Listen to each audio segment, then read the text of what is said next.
Have you ever studied English for years, memorized hundreds of words, even passed grammar tests, yet when you try to speak, your mind suddenly goes blank? You know the words, but they don't come out naturally.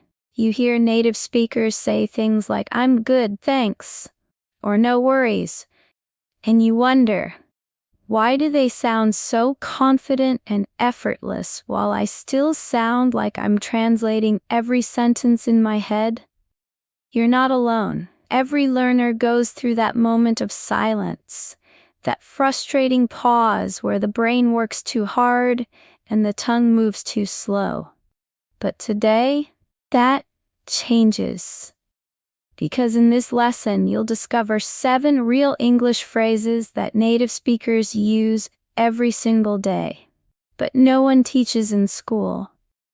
These phrases don't come from textbooks. They come from real life, from conversations in coffee shops, workplaces, airports, and friendly chats. When you learn how to use them, your English instantly becomes smoother, more emotional, and more natural. You'll finally speak like someone who lives in English, not just studies it. Here's the best part. We'll not only explain these phrases, we'll practice them together using the Slow English Lab method. Listen slowly, shadow naturally, and repeat with emotion. That means you'll train your ears, your voice, and your confidence all at the same time. By the end, you won't just know new phrases, you'll own them. So if you've ever felt stuck translating in your head, or if you've ever thought, "Why do I still sound robotic after years of practice?" this lesson is for you. Step by step, we'll unlock the hidden rhythm of English. You'll understand why natives sound so natural, and how you can too. Because fluency isn't about speaking fast, it's about feeling connected to the language. Welcome to Slow English Lab, the place where you train your ears and voice to speak naturally. Here, we take your English from studied to spoken. Subscribe now and practice with me every day. No stress, no pressure, just progress. Before we start, write in the comments, "I'm ready to speak English naturally." Because after today, you'll never listen to English the same way again. No worries. Have you ever said "it's okay" or "that's fine" when someone apologized to you? Most learners use those expressions, but native speakers often say something much warmer, faster, and more natural. No worries. It's short, friendly, and full of emotion. It doesn't just mean "it's okay." It means "don't feel bad, we're good." You'll hear it everywhere, in cafes, offices, airports, and text messages. If someone bumps into you and says "sorry," the native reply is usually "no worries." It's a small phrase, but it carries huge cultural meaning. It shows calmness, positivity, and connection. Let's imagine a real scene. You're at a coffee shop. The barista spills a bit of milk and says, "Oh, I'm so sorry." You smile and say, "No worries." Instantly, the mood changes. It's friendly, relaxed, human. That's the power of native-style English. It builds warmth with just 2 words. If you said "it's okay" instead, it might sound polite but distant. No worries feels natural, like something a real local would say without thinking. Now let's practice together. Slow, no worries. Normal, no worries. Natural, no worries. Feel the rhythm, the stress is on "no," and the tone falls slightly at the end. Smile as you say it. Your smile changes the sound. When you relax your face, your voice becomes friendly and clear. Pronunciation tip. The R in worries is soft. Don't overpronounce it. Think worries, smooth and quick. Mini challenge. Next time someone says sorry, respond instantly. No worries. Even if it's a small moment, in class, at work, or online, you'll sound kind and confident. Write in the comments, I practiced no worries today. I get it. Sometimes you're listening to someone explain something, and you completely understand, but you don't want to interrupt or sound too formal. Many learners say, I understand, but that sounds like a school phrase.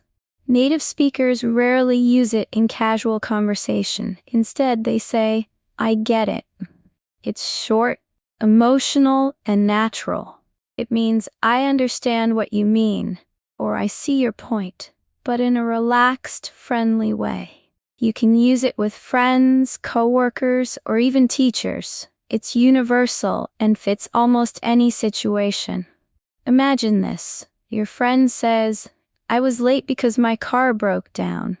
You nod and say, I get it. Instantly, your response feels human and empathetic. You're not just understanding words, you're understanding feelings. That's what natives do. They speak from connection, not grammar. If you said, I understand, it might sound like you're reading from a textbook, but I get it feels alive, real, and natural, like a phrase you'd hear in every Netflix show or YouTube vlog. Now let's shadow together. Slow, I get it. Normal, I get it. Natural, I get it. Notice how quick it feels. The T in get is soft. It almost disappears. It sounds like I get it. That's real connected speech. Try it again. I get it. Pronunciation tip. Relax your jaw. Let the sounds flow together.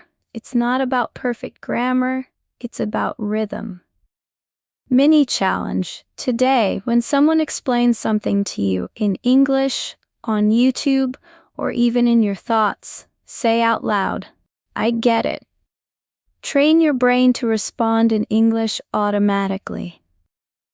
Comment prompt. Write in the comments, I practiced I get it today. Tell me about it. Have you ever wanted to show someone that you truly understand their frustration? Instead of saying, yes, I know, or that's true, native speakers often say, tell me about it. It sounds like an invitation, but it's actually a way to agree and empathize, to say, I know exactly how that feels. Imagine your coworker says, traffic was terrible today. You sigh and reply, tell me about it. You're not asking them to explain, you're saying, yes, I totally understand. It's one of those emotional shortcuts that makes your English sound instantly natural. Let's picture another moment. A friend says, learning English is so hard sometimes. You laugh and say, tell me about it. That simple line builds a connection. It makes the conversation friendly and real. Native English isn't just about information, it's about emotion. Now shadow with me. Slow, tell me about it.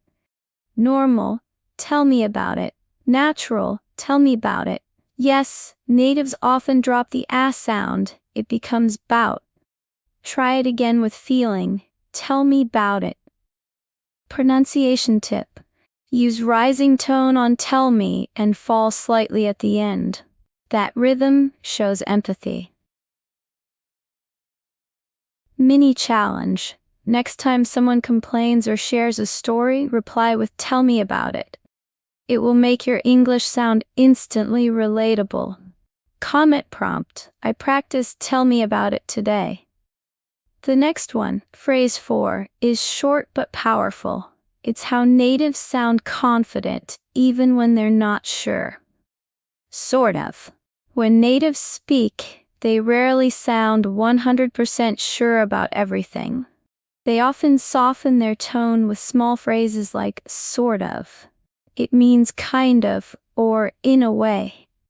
Example, I'm sort of tired, or it's sort of funny. It shows that you're being casual, thoughtful, and natural, not robotic. Imagine this. Someone asks, "Do you like your new job?" You might answer, "Yeah, sort of. It's interesting, but I'm still learning." It sounds real, not memorized. Learners who always say yes or no sound too direct. Sort of adds nuance, emotion between black and white. Practice with me. Slow, sort of. Normal, sort of. Natural, sorta. Yes, natives say sorta fast. Now add it in context. I'm sorta tired. It's sorta weird. Pronunciation tip. Link the words sorta, not sort of. Your voice should fall gently at the end. Mini challenge. Today describe one thing using sort of. For example, I'm sorta hungry. Comment prompt. I practiced sort of today. Next, phrase 5 is what natives use to sound smooth when giving opinions or time to think. You know what I mean? This one builds connection instantly.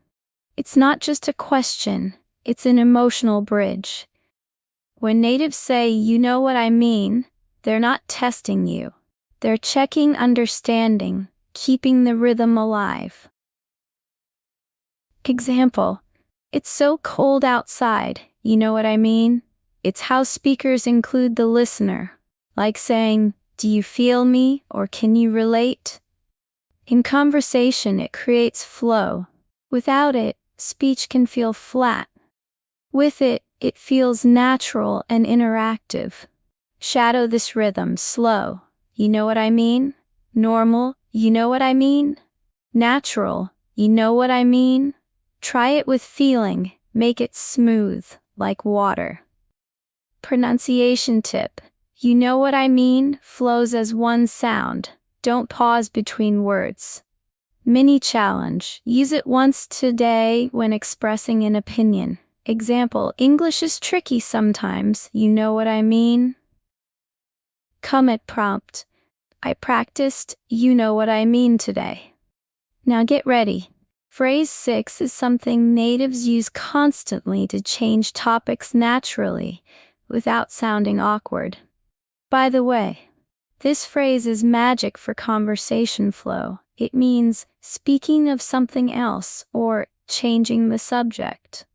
Instead of jumping suddenly, natives use "by the way." Example. By the way, have you seen that movie? Or by the way, what time is your meeting? It's polite, flexible, and smooth. It keeps your talk alive. Imagine two friends chatting. That class was hard.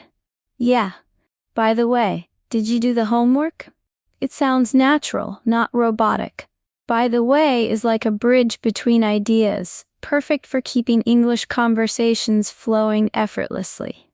Now practice with me. Slow, by the way. Normal, by the way. Natural, by the way. Feel the upward tone, friendly and open. Pronunciation tip. Emphasize way. That's where the melody rises. Mini challenge. Use "by the way" once today to change the topic smoothly, even in your head when thinking in English. Comment prompt. I practiced "by the way" today. It depends. Here's one phrase that makes you sound instantly mature and fluent. It depends. Instead of giving a simple yes or no, natives often use this to show that the answer changes based on the situation. It's short, flexible, and very natural. When someone asks, "Do you like working from home?" you could say, "It depends. Sometimes it's nice, but it can get lonely." See how real that sounds? It's not robotic, it's human. Imagine you're chatting with friends. Someone says, "Do you watch TV every night?"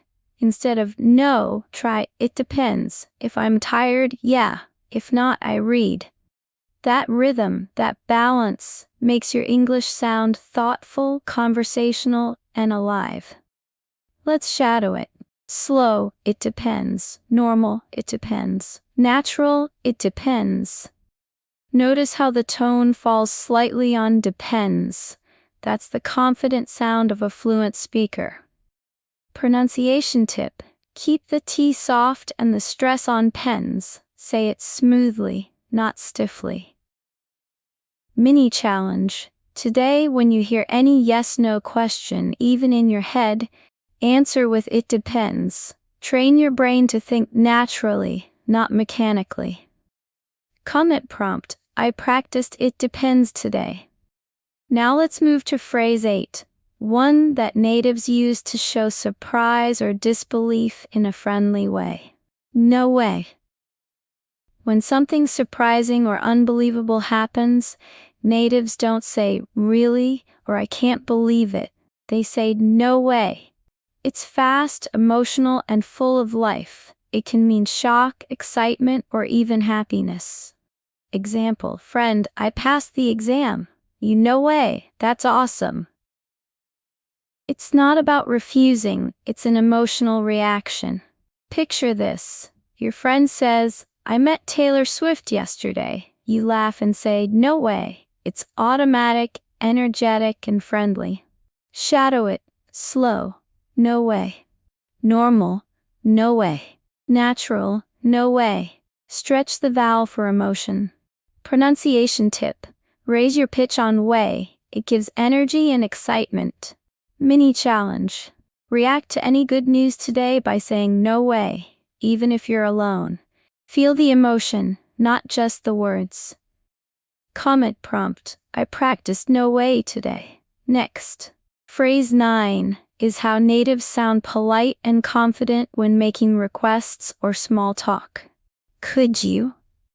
Politeness is a big part of sounding natural in English. Many learners say, can you, but native speakers often soften it to could you. It sounds more respectful and kind, especially in work or service situations. Example: could you help me?